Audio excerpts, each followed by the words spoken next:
I'm Tim Huxley, the Executive Director of IISS Asia here in Singapore. I'm very pleased to welcome you to this launch of the second IISS Asia Pacific Regional Security Assessment, a major publication that we intentionally timed to coincide with the Shangri-La dialogue each year. I'm joined on the panel here. I'm joined on the panel here by a number of experts from the IISS and from within the broader IISS community of members and people that we work with regularly, and they've all contributed to this latest regional security assessment. They are, starting on the right, William Chung, Bonnie Glaser, Ewan Graham, Rory Metcalf, Alexei Muraviev, Alexander Neal, and Tansy Sang. I'd like to start by giving you some context for the latest Asia-Pacific Regional Security Assessment. Each year since 2002, the IISS has convened the Shangri-La Dialogue, which we colloquially refer to as SLD, an intergovernmental regional security summit. The dialogue has become a fixture in the calendars of key defense decision makers from the 27 countries that regularly send delegations, which include their defense ministers, top-ranking defense officials, and military chiefs of staff. Over the last 2 or 3 years, we've expanded the SLD from an annual summit meeting into a larger Shangri-La dialogue process. Among other developments, we've initiated the annual Fullerton Forum, the SLD Sherpa meeting for senior officials from countries that regularly participate in the dialogue. And we've started a Shangri-La Dialogue publications program, which includes this annual Asia-Pacific Regional Security Assessment. Like its predecessor, published exactly a year ago, the 2015 Regional Security Assessment combines focused empirically based analysis with a generous array of graphics, including tables, charts, maps, and photographs closely linked to the text. You should all have a copy of the press statement for this launch. This provides a handy summary of some of the main findings and arguments that are included in the Regional Security Assessment 2015. You should also have a summary sheet which highlights the key points of each of the Regional Security Assessment's 14 chapters. The analysis in this Regional Security Assessment focuses on 5 centrally important groups of regional security questions which are strongly relevant to the discussions that can be expected at the Shangri-La Dialogue. In brief, these groups of questions are as follows. Firstly, the definition and the extent of the Asia-Pacific region, and importantly, its connections with other regions. The emphasis in this regional security assessment is on the idea of the Indo-Pacific as opposed to the Asia-Pacific, and on the security connections between Asia and the Middle East, and on regional security questions relating to a sometimes neglected part of the region, the South Pacific Island states. The second group of topics investigates the central question of the strategic roles of the Asia-Pacific's 2 most important powers, the United States and China. The third category examines the increasingly important roles of medium powers in Asian security, focusing on Japan, South Korea, Indonesia, and Russia. The fourth section looks at low-intensity and human security challenges in the region, with specific foci on the nationwide ceasefire process in Myanmar, China's domestic security challenges, and the potential of search and rescue and humanitarian and disaster relief to provide a basis for closer regional security cooperation. And a final section of 2 chapters looks at the role of ASEAN-led institutions and also of new national leaders, respectively, in the continuing search for a peaceful and stable regional order. Rather than delve in my own comments into these topics more deeply, I think it would be more useful to leave sufficient time for you to ask the panel here questions relating to the dimensions of regional security which are examined in this regional security assessment. We'd also be more than happy to respond to questions that you might wish to pose relating to the agenda of this Shangri-La dialogue, participation in the dialogue which is about to begin this evening. I also am lucky enough to have a number of my senior colleagues from the IISS in the front row who may also be able to answer some of your questions. So if you'd like to ask a question, please put up your hand, say who you are, give your affiliation, and please do keep your question as brief and as much to the point as possible. Thank you.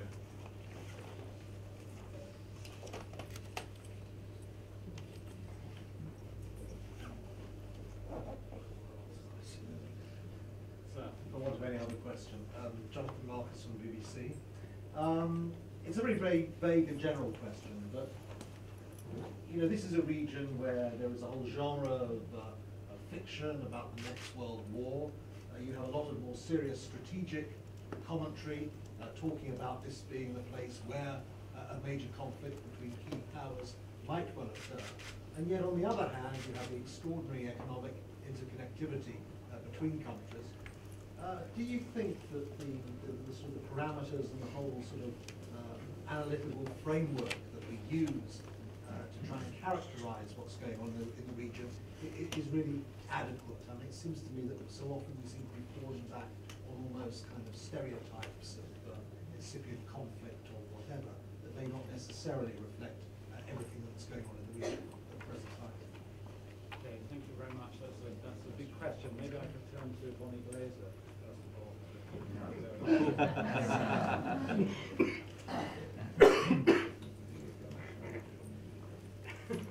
Well, I read the chapter on China's grand strategy, not looking at the entire region, but I guess the way I would approach your question is that so often there is focus on what people say is strategic competition between the United States and China in this region. And certainly there is an element of that. But I don't think that the main challenges to security in this region come from U.S.-China strategic competition. I think they come from the lack of clarity about ambitions and objectives, lack of clarity of territorial positions that countries have, challenges to international law that we see going on today, for example, in the South China Sea. So I don't think that we can look at what is going on in the Asia Pacific, the South China Sea, or really anywhere in the region as just something between the US and China. So I guess that would just be some initial comments I would make.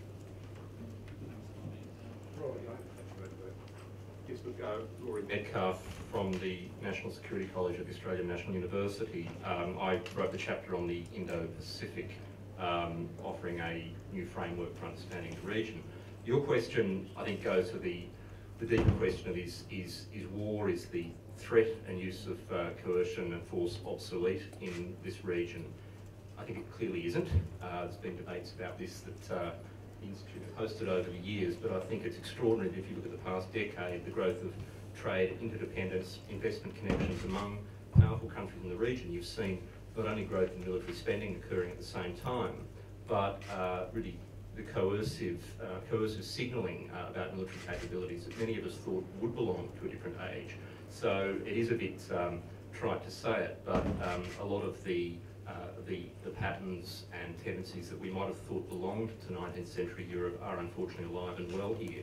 The last point I want to make is that in trying to understand the region in a more a broader Indo-Pacific context, which is not just about the rise of India as a power, but also China as an actor in the Indian Ocean and beyond, and indeed the new Chinese Defence White Paper this week reinforces the view that China is no longer content with a continental strategy. It's explicitly endorsing more than ever a turn to the sea.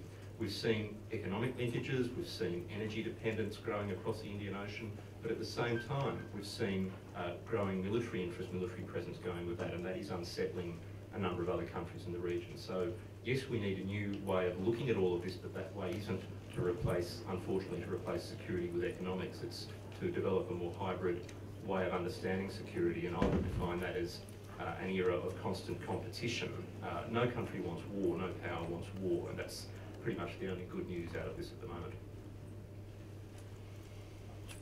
Thank you very much, Rory. Would anyone else like to comment on that? William? Yeah. Thanks, Jonathan. I'd like to make 2 points. I think your question goes to the heart of the issue on the durability of war and how it occurs. I can make 2 points. On a lot of these strategic questions that we're looking at today, like China-Japan relations, Sino-American competition, the South China Sea, I think we've forgotten the fact that war happens despite economic interdependence and not because of it. I mean, we have to come back and recognize that fact.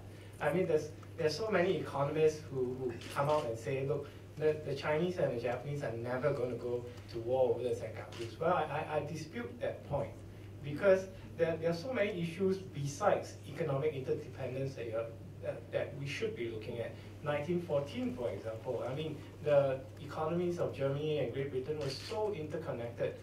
Their economies were intricately linked to one another. That didn't stop World War I. And the second issue that I think we should raise is that a lot of us who are schooled in international relations, we come from the West, myself included.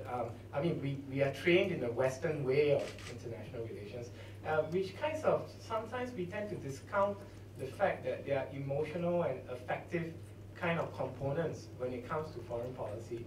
And again, we come to say China and it's this national rejuvenation, kind of restoration from a century of national humiliation. I think we haven't given enough weight to those issues on how China pushes hard on the foreign policy front, how China pushes Japan on that, how China is considering why this South China Sea exercise or experiment it is so fundamental to rejuvenation.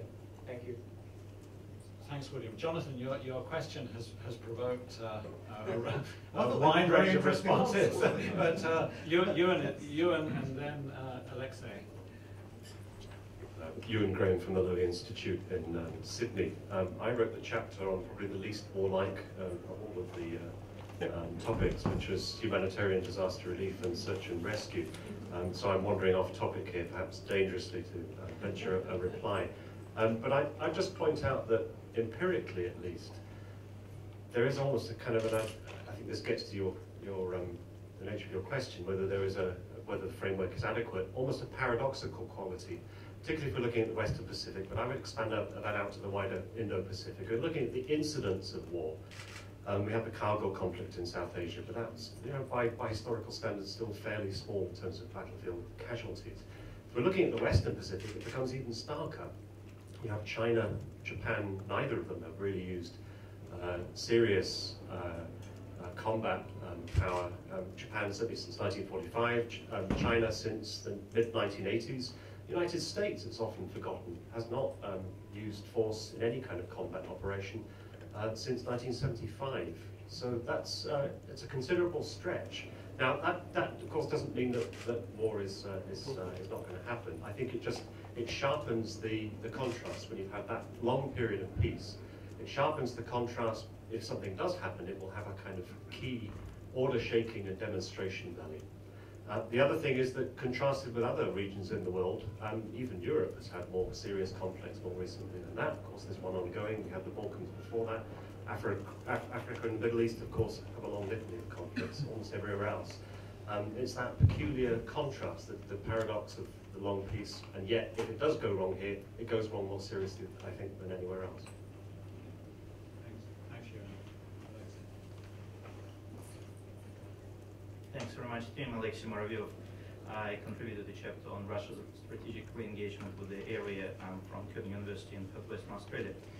The point I would like to add to the discussion, and certainly in agreement with fellow panelists, is and bringing Russian example into the equation.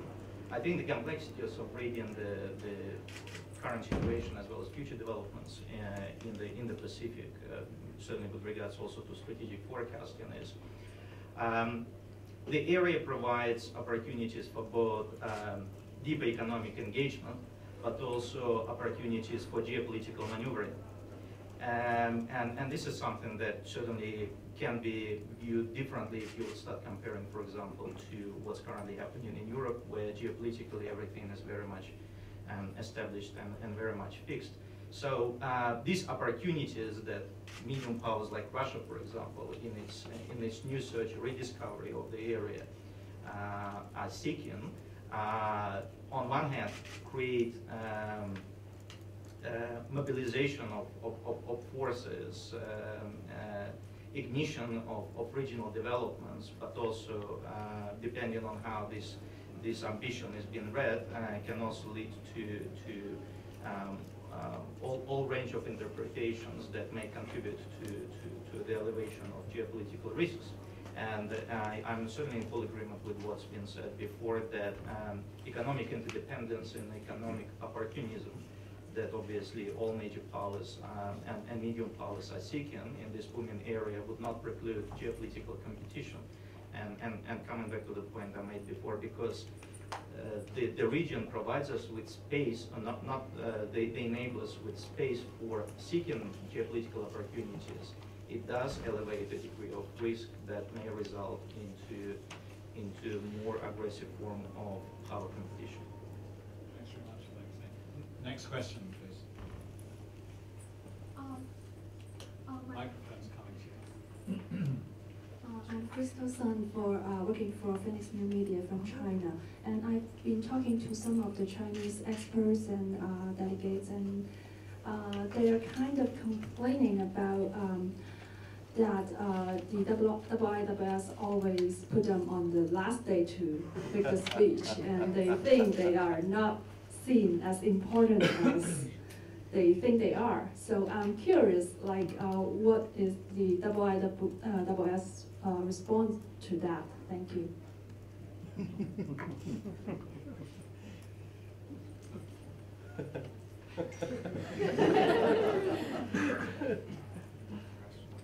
It's clear that China is a vital participant in the Shangri-La dialogue, and over a period of many years, we've worked hard to encourage Chinese participation in the dialogue. We would like to see Chinese participation at the highest and most appropriate level, which we think is at the Minister of Defense level. China's Minister of Defense has only participated in the Shangri-La dialogue on one occasion, which was in 2011 at the 10th Shangri-La dialogue. We would like to see that level of participation every year. I think when we see that level of participation from China, then it might be a fair question about whether China is in an appropriate position in the speaking order. Thank you. Mr. Surya. Yeah, I'm Surya Naran from the Institute of South Asian Studies here at National University of Singapore. There is a reference, an interesting, if not an intriguing reference to the Indo-Pacific as the Indo-Pacific region with Chinese characteristics. Does it imply that the US has already been eclipsed as a security provider in this region? And what do you make of India's role, possible role as a net provider of security, something which the US has been insisting on? Thank you. Well, that question has to be for Rory Metcalf, I think. Thanks for that. Thanks for that. No, I'm glad you've jumped into the text already and found one of the more intriguing subheadings. That's actually a reference to the so-called Maritime Silk Road. And I think that what's interesting is that this idea of the Indo-Pacific, this idea that really the definition of the region strategically and economically is expanding, and it's expanding in large part because of China's growing interests and presence southward and westward across the Indian Ocean based on energy and other developmental needs, as well as strategic intent, in addition to India's Act East policy under Prime Minister Modi and many other factors besides. It's intriguing that in the past year or two we've seen the development and really the beginning of the implementation of the Maritime Silk Road concept by China. That's a geo-economic concept primarily, but I would argue that there's inevitably going to be a strategic element to that as well. We've seen increasing Chinese naval presence in the Indian Ocean for various reasons, some of them perfectly understandable, some of them not quite so understandable. I wouldn't say that that means China has eclipsed the United States as a net security provider. In fact, a very strong argument I make in my chapter is that there are at least four, sorry Alexei, I didn't include Russia, but at least four really significant powers who can be net security providers in the region. The United States, China, India and Japan. I think Japan has as much legitimacy as an Indo-Pacific power as China has. It's at least as acutely dependent on the Indian Ocean for its energy supplies, for example, and it's only through a certain degree of collaboration among these countries and smaller and middle powers, Australia, Indonesia, Singapore and others, that we're going to see effective provision of public goods in the region. I think the United States will remain a leader in this, but it's of course up to the United States to decide how far it's going to go down that path. Thanks, Rory. Alex Neil. Thanks, Tim. This morning, the IISS and the Chunqiu Institute held a discussion on the One Belt, One Road initiative launched by Xi Jinping a couple of years ago. I think the interesting part about this is actually charting and defining just what that Silk Road is. But I think in the conceptual mindset of the strategic community in China, this idea of the Indo-Asia Pacific is quite well entrenched, and there's a great deal of historic precedent to that. If you look at China's recent military strategy white paper, there was a very clear emphasis on moving away from a land continental-based power mentality and the affirmation of China as a great maritime power. So you could argue that in the One Belt, One Road initiative, there is an attempt to perhaps eclipse the idea of the Indo-Asia Pacific. And I think in US circles, and Rory will have observed this as well, but this term has morphed a bit. I was on the US flagship of the 7th Fleet just a few weeks ago, and there was a podium with a banner, Indo-Asia Pacific, on it. We've also heard the term Indo-Pacific mentioned. And it conjures up thoughts about things like the string of pearls concept, which emerged over a decade ago. But now we're seeing strategic nodes established by China along the Indian Ocean region, linking the Asia-Pacific region. Very recently, the Guadar port was leased out for 70 years, I think it was, to China. It's also important to note that the Maritime Silk Road, the nodes along that Silk Road, include the Indian subcontinent as well. Calcutta is a node on that. Sri Lanka is there. Guadar is not. But the line transits across to Africa. So if you look at the history of the Silk Road, the narrative that's coming out from China now is very much about national rejuvenation. It's linked to the China Dream concept. So it's a one-size-fits-all. It can be political rhetoric on the one hand, but it can also be China's investment with the AIIB, for example. Thanks very much, Alex. We have time for one more question. Sir in the front.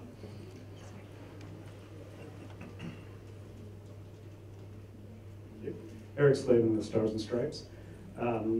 China and most of the rest of the world have very, very different concepts on what is permissible within an EEZ and also what is permissible, or what is constitutes territory.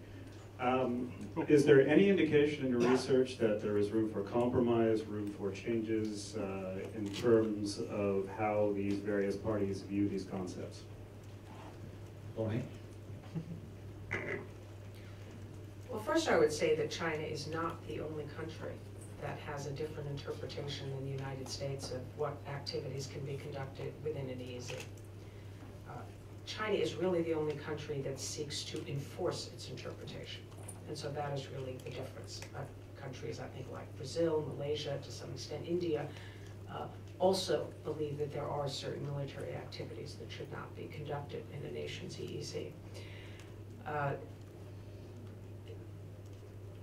I think that there needs to be a more common definition of issues like not only what activities can be conducted, but also if you look at the South China Sea, it's pretty clear, according to UNCLOS, that an artificial island cannot create a maritime space. But then there are questions of freedom of navigation, which seems to me that that's a concept that needs clarification as well. The Chinese are saying they're not challenging freedom of navigation. But at the same time, when there are flights that are taking place over what used to be submerged reefs or low tide elevations, and Chinese frigates are communicating with the US P-8A and saying you are in our military alert zone, that concept doesn't exist in the Convention on the Law of the Sea. So what does that really mean? Is China saying that there is such a zone and it is now challenging freedom of navigation when, according to the perspectives of the US and I think other countries, that it is in fact challenging freedom of navigation. So I agree with you that there is a need to have clarification of what some of these concepts mean. One problem, frankly, is that the United States has signed but not ratified UNCLOS. And so we are not at the table in the conversation about how to clarify some of these things. But I think that that's something that the US needs to do going forward. Of course, the US abides by UNCLOS, its interpretation. The US Navy has long been supportive, as you know, of ratifying UNCLOS. But this is something that I don't think that the US has the view that there is no room for China contributing to a discussion of rules, wherever they may be. But the rules that exist that are clear in UNCLOS, for example, should not be challenged. And where they are not clear, then I think countries in the world should be discussing how to clarify them. Ewan? Just to add that I think it was at the Shangri-La dialogue last year where it was mentioned by a senior PLA officer, Chinese representative, the possibility that China might develop a congruent position. This in the context of Chinese naval vessels acquiring greater reach and popping up within the EEZ of the United States off Guam and off Hawaii in recent years. And there's a precedent here with the Soviet Union's long progression from being a coastal navy to a blue water navy. It took a long time, but as they acquired global interests, so their position on the EEZ, as a reflection of their national changing interest, developed towards a more congruent position. And that was one thing that I think allowed the two navies, even during the bad political headwinds of the Cold War, to maintain a fairly good, straight working relationship, as reflected in agreements at sea, incidents at sea agreement in 1972. It's not happening yet. I think that China continues to apply a double standard to the near seas and everywhere else. It doesn't mean that it won't change over time. One other comment I'd briefly make is, your question was about the EEZ, therefore implicitly you're talking about surface navigation. Increasingly, I think we need to be co-bracketing overflight with freedom of navigation, I think for obvious reasons. And there the EEZ is not relevant. International airspace begins at 12 nautical miles. therefore the ADIZ also, which has been much talked about, does not have any legal status. Final comment from Rory McCall. Just one quick point, really taking your question a bit further, and that is looking at this point about consistency between China's approach to the tensions in the South China Sea and the expansion of China's maritime interests into the wider Indo-Pacific region. It does seem a little bit unusual that China is, I guess, seeking to increasingly limit the interests and roles of external players and the stakeholders in the South China Sea while exerting its rights as a trading power and a security provider in the wider Indo-Pacific region. I think, in fact, one of the meanings, one of the consequences of looking at the region as an Indo-Pacific or a maritime Silk Road as an integrated maritime region is that the South China Sea is at the core of this region. It's vital for the trading interests of powers right across the region and beyond, including Europe. And therefore, what happens in the South China Sea really is everybody's business. Thank you very much to our panellists for those answers and to the members of the press and others for their good questions. I'm afraid it's now time to bring this press launch for the Regional Security Assessment 2015 to a close. I hope you find that it's a useful publication. Do write about it widely and publicise it, and I wish you all a good Shangri-La dialogue. Thank you very much.